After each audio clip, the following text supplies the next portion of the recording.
अच्छा लगा। तो वैसे तो मैं आदिवासी समाज से नहीं आता हूँ, लेकिन एक सवाल है कि कांग्रेस इतने वर्षों से तक सत्ता में रही, इतने प्रधानमंत्री आए या फिर इतने अध्यक्ष बने, अध्यक्ष शायद 70 से ऊपर कुछ बन चुके हैं, लेकिन अभी तक एक भी आदिवासी ना अध्यक्ष बना है ना कोई प्रधानमंत्री बना है। तो इस पे आप क्लैरिफाई करें। ये अच्छा सवाल है। झारखंड में इतने सारे कोयले खदान हैं, बॉक्साइट हैं, हमारा धरती हमारे आंगन में जो सोना उग रहे हैं उसे बाहर भेज रहे हैं। वही चीजें हमारे झारखंड में कंपनी क्यों नहीं बनाई जाती? जो हमें स्वतंत्रता मिली है वो इससे मिली। तो जो हमले हो रहे हैं वो क्यों हो रहे हैं, आप जानना भी चाहेंगे कौन कर रहा है? ये वो लोग हैं जो हम सब पर अपनी भाषा, पता नहीं आप इष्टि समुदाय से हैं कि नहीं, लेकिन मैं इष्टि समुदाय से हूँ। इसलिए जब मैं संविधान को पढ़ता हूँ, आपने जो जो चर्चाएं की, राइट टू इंफॉर्मेशन, उसका लैंड एक्विजिशन राइट इत्यादि इत्यादि, इसलिए हम लोग को वास्तव में बहुत सारे संवैधानिक प्रावधानें हैं, बहुत सारे नियम कानून हैं। लेकिन इतने वर्षों के बाद भी अगर मैं आदिवासी समाज को देखता हूं तो अभी तक हम लोग पिछड़े हैं। पता नहीं, मैं सोच रहा था कि हो सकता है हमारे समुदाय में कुछ कमजोरियां हैं, कमियां हैं, हम लोग अभी तक संवैधानिक प्रावधानों का लाभ नहीं ले पा रहे हैं।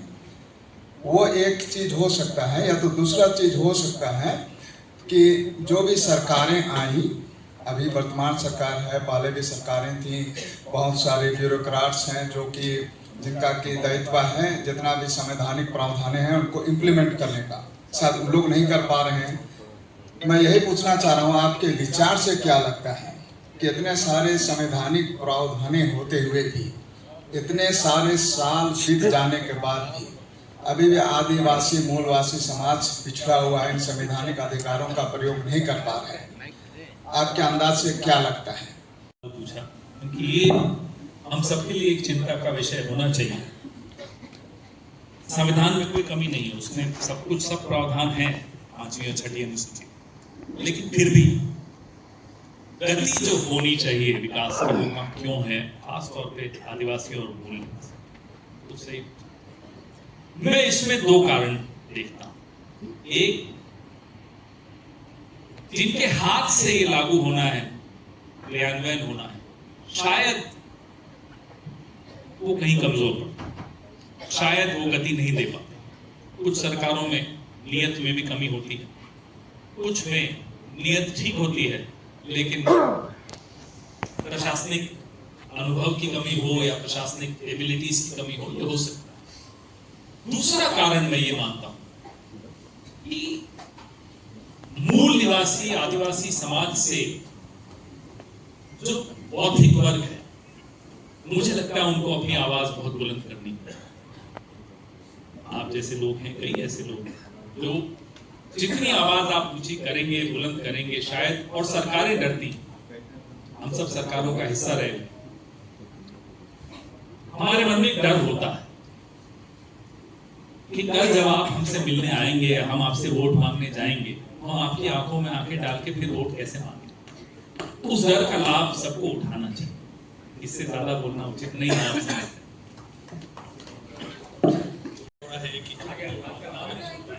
मेरा नाम डॉक्टर अभिषेक टोकनो from coastal college energy. Sir, जैसे हम लोग आदिवासी मूलवासी की बात करते हैं या डेवलपमेंट की बात करते हैं, तो डेवलपमेंट मीन्स बिल्डिंग्स कंस्ट्रक्शन करना नहीं। मेरा मानना है कि जो डेवलपमेंट है वो सारे कम्युनिटी को लेके एक साथ चल रही है।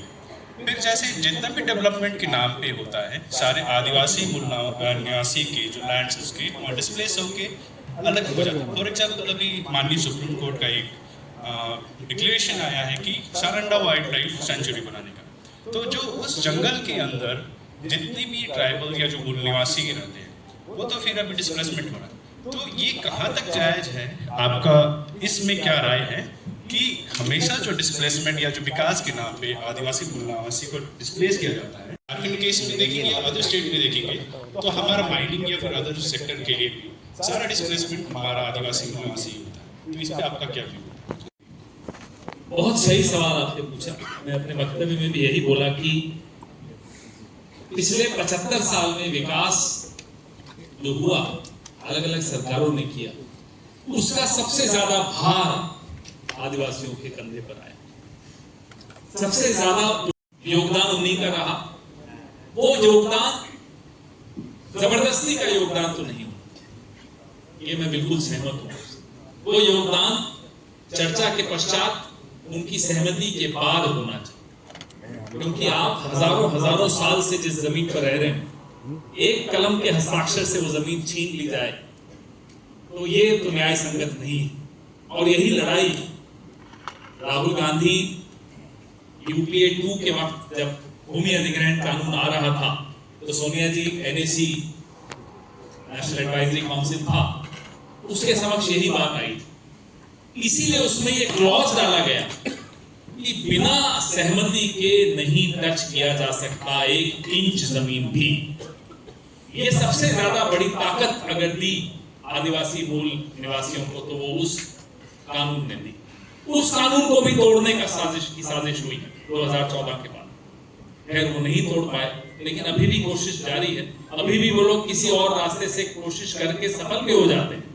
तो इसलिए हम सब जब सरकारों में आए तो हमें ये संवेदनशीलता रखनी पड़ेगी। और संवेदनशीलता भी गलत शब्द है, ये तो हक है भाई। जिसकी जमीन है उससे आप बिना पूछे थोड़ी छीन लोगे। तो वो सहमति से योगदान लेना, मैं मानता हूं सबसे महत्वपूर्ण बात है।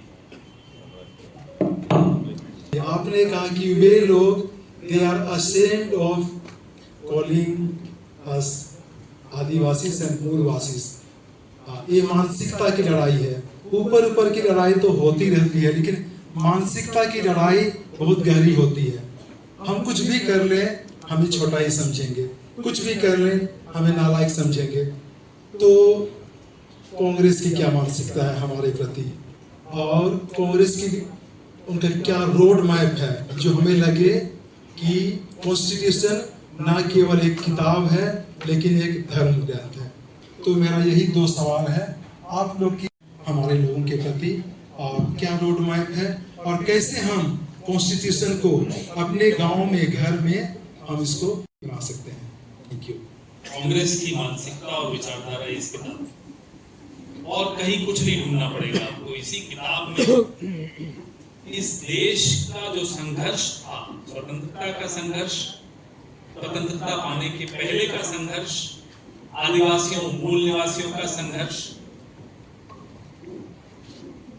1777 का संघर्ष, 1857 का संघर्ष, 1855 का संघर्ष, तमाम संघर्षों का जो निचोड़ है वो कांग्रेस की विचारधारा, और उस निचोड़ को इस पुस्तक में, इस ग्रंथ में, धर्म ग्रंथ में आप देखते हैं। तो कांग्रेस की विचारधारा और इस देश की विचारधारा में कोई अंतर नहीं। जब मैं कहता हूं देश की विचारधारा, तो इसमें भगवान बुद्ध, कबीर, गुरु नानक देव, इन सब महापुरुषों का जो ज्ञान था, भगवान बिरसा मुंडा, वही निचोड़ हमारे विचार। और राजनीतिक दल हो, राजनीतिक विचारधाराएं हो, समाज से ही उत्पन्न होती। समाज राजनीतिक दलों से नहीं उत्पन्न होता, उल्टा होता।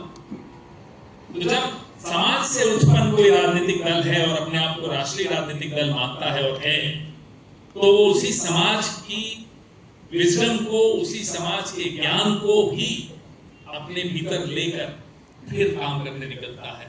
वही कांग्रेस पार्टी ने किया पिछले 140 साल से, वही हम कर रहे हैं। इसलिए अगर एक कोई ऐसे राजनीतिक दल है राष्ट्रीय स्तर पर जिसकी विचारधारा इस देश की विचारधारा से पूरी तरह से मेल खाती है, उसमें आदिवासी मूल निवासी को भी लगे हाँ ये तो मेरी बात कर रहे हैं, दलित को भी लगे नहीं ये मेरी बात भी कर रहे हैं, आदिवासी को, दलित को, अल्पसंख्यक को, एक एक नागरिक को लगे ये मेरी बात हो रही है, वो विचारधारा कांग्रेस। और जो आपको मिल रहा है वो आपका हक है, हक से कम मिल रहा है, हक से ज्यादा लेना चाहिए।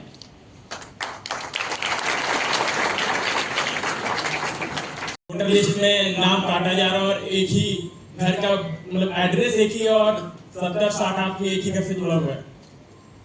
लेकिन जब एक रिपोर्टर ने उनसे सवाल किया कि क्या आप इस लेकर के कोर्ट जाएंगे तो जाने से रिफ्यूज क्यों कर दिए? जो कागज, अब चुनाव आयोग बताए कि वो कागज सही है या गलत है।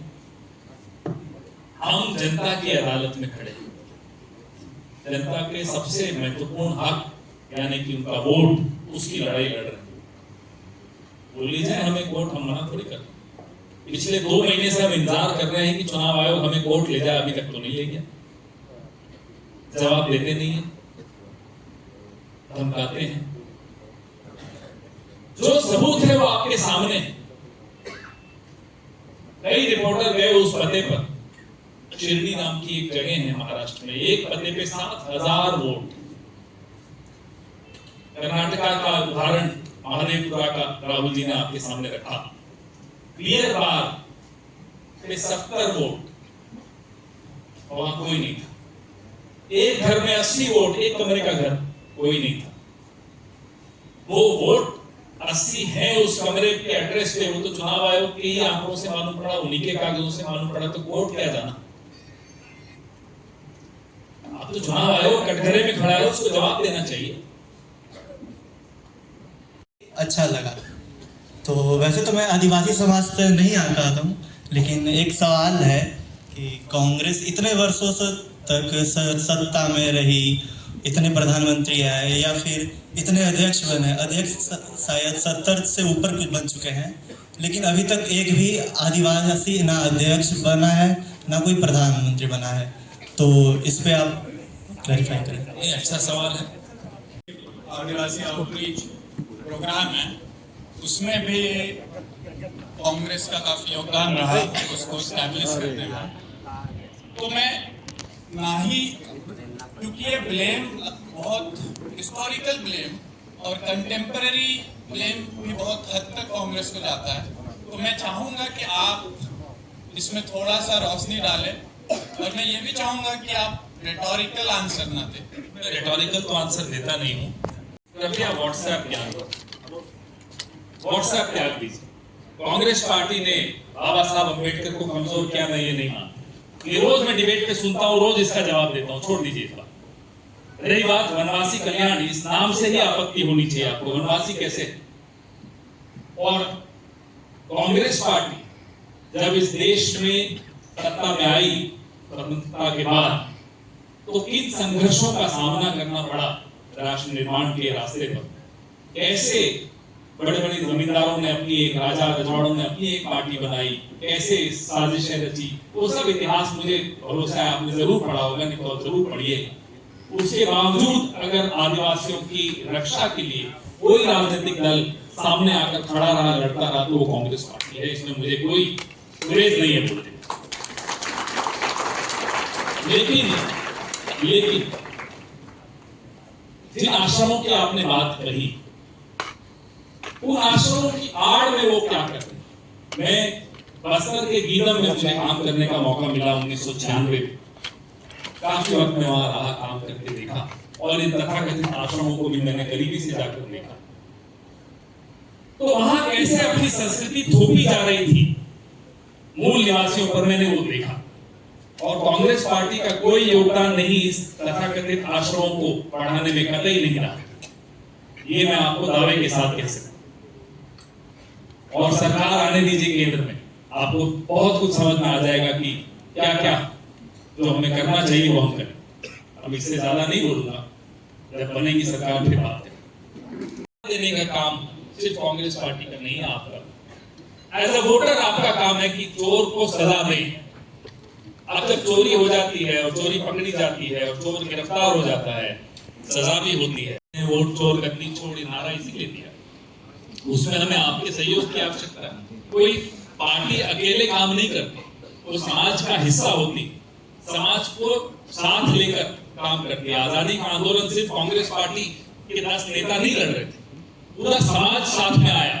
तो उस समाज को प्रेरणा दी गांधी जी ने, नेहरू जी ने, सरदार पटेल ने, अनेक नेताओं। तो आपके बगैर हम अधूरे हैं। और हम और आपके बीच में ये कैमरा वाले भी खड़े हैं, इनका भी योगदान है। तो हम सबको मिलकर ना केवल चोर को सजा दिलवानी है और यह भी इंतजाम करना है कि भविष्य में कोई भी मतलब हम भी ये चोरी न कर पाए। वस्टर कॉलेज रांची से मेरा सवाल ये है कि मेरा एक दोस्त है जो आदिवासी होकर भी हमारे संविधान को गलत कहता है। वो बोल रहा था, माइक को ज्यादा अच्छा, तो मैं यही वो बोल रहा है कि संविधान जो बनाया गया है वो बहुत ही मतलब गलत है, उसमें बहुत कमियां हैं और उसको उसके मन में बहुत सारा ऐसा चीज डाल दिया गया है कि वह बहुत ज्यादा मतलब संविधान को और हमारे राइट्स को गलत कहता है। और वैसे लोगों से हम बचने के लिए हमें क्या करना चाहिए? उसको एक लाइन में बोलना कि संविधान के खिलाफ बोलने की स्वतंत्रता भी उसको उसी संविधान में दे। मैं वही बोलना चाहता था लेकिन मैं बोला नहीं। सुनती हूँ कि वोट देने से कोई फायदा हमें नहीं हो रहा है और लोगों के मन से विश्वास उठते जा रही है, तो सर इसका समाधान क्या है? ये चिंता की बात जो आपने कहा, ये सही बोल रहे हैं आप। अगर लोगों के मन में ये आ जाए कि हमारे वोट से हमें क्या लाभ है, तो उन्हें आप जैसे शिक्षित व्यक्ति को बताना पड़ेगा और बहुत गंभीरता से बताना पड़ेगा कि अगर आपने वोट देना बंद कर दिया फिर आपके पास ये बोलने का हक भी नहीं रह जाएगा कि देखो ये सड़क ठीक नहीं है, मेरे गांव में विद्यालय नहीं है, मेरे विद्यालय में टीचर नहीं है। ये बोलने का हक खत्म हो जाएगा। वो हक आपको अपने वोट से ही मिलता है। मैं बार बार कहता हूं, ये वोट तलवार भी है और ढाल भी है, यही आपको बचाएगा। तो इसलिए ऐसे अगर सोच बढ़ रही है तो हम सबकी ये जिम्मेदारी है कि इस सोच को यहीं रोका जाए। One is ground reality.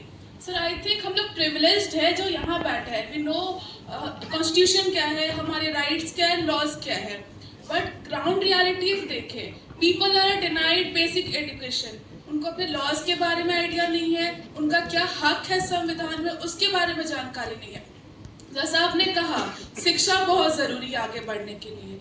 But वहाँ स्कूल है, पढ़ाई नहीं हो रही है, बेसिक एजुकेशन नहीं हो रहा. How can any political party, चाहे वो कांग्रेस हो, बीजेपी हो या कोई रीजनल पार्टी हो, तो वो गैप जो है उसको हम कैसे ब्रिज कर सकते हैं?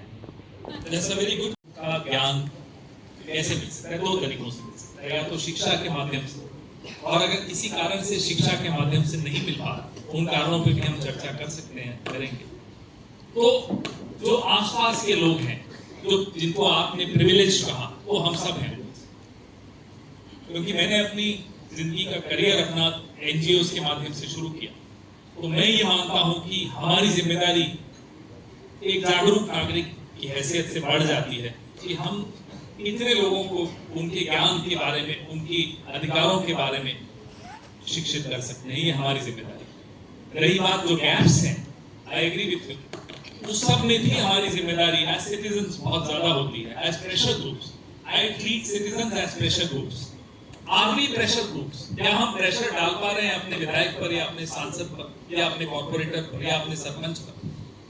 अगर हम प्रेशर डालेंगे, क्योंकि लोकतंत्र का अर्थ ये नहीं है कि 5 साल में एक बार एक वोट डाल दिया और खत्म हमारी जिम्मेदारी। नहीं, मैं माफ कीजिएगा, मैं इसमें सहमत हूं। लोकतंत्र का अर्थ है कि 5 साल तक जितनी मेहनत विधायक और सांसद कर रहे हैं, सरकारें कर रही हैं, विपक्ष कर रहा है, मीडिया कर रहा है, उतनी ही मेहनत नागरिक को भी करनी पड़ती है। और जब हम वो मेहनत करना बंद कर देते हैं तो सांसद और विधायक भी मेहनत करना बंद कर देंगे। 5 साल बाद आएंगे, फिर कुछ बात करेंगे आपसे, फिर वोट ले लेंगे आपका, तो उसमें गलती उनकी नहीं है। आप मुझे तंग करना बंद कर देंगे तो मैं भी सो जाऊंगा। आप सवाल पूछ रहे हैं तो मैं सजग बैठा हूँ, कॉफी पी कर जाग रहा हूँ, मैं बैंगलोर से आ रहा हूँ, तो मेरे को तो नींद भी बहुत आ रही है, लेकिन आपके सवाल मुझे जागृत रखे हो। तो प्रेशर ग्रुप सिटीजन्स के बनाना हम सब लोगों की जिम्मेदारी है, जो नौजवान है खास तौर पे, जो ये कर सकते हैं, जिनके पास समय है थोड़ा बहुत, दिन में अगर 1-2 घंटे भी निकाल सकते हैं, तो समूह बनाइए, प्रेशर ग्रुप्स बनाइए, पेटिशन करिए, लिखिए, सोशल मीडिया के हथियार का इस्तेमाल कीजिए, इनको तंग कीजिए, इनको तंग कीजिए, हमें तंग कीजिए। हम तंग होंगे तो आप तंग नहीं होंगे। झारखंड में इतने सारे कोयले खदान हैं, बॉक्साइट हैं, हमारा धरती, हमारे आंगन में जो सोना उग रहे हैं उसे बाहर भेज रहे हैं। वही चीजें हमारे झारखंड में कंपनी क्यों नहीं बनाई जाती? ठीक है, ये छोटी बात, छोटी बड़ी बात हो सकती है, पर आदिवासियों को बहुत सारा दबाया जा रहा है, उन्हें बहुत तकलीफ दिया जा रहा है। आप लोगों ने अगर आदिवासी के लिए बात कर रहे हैं तो प्लीज इसे रोकने की कोई तरकीब बताइए, कैसे रोका जाए तो हमारी लड़कियां, हमारे गांव घर की लड़कियां पढ़ सके, कमाना बंद करें। थोड़ा कमाना भी जरूरी है, क्योंकि उनके घर में आंगन से ही बॉक्साइट निकलते हैं, लेकिन रास्ते को बनाने के लिए कोई आगे नहीं आता। सर ऐसा क्यों है?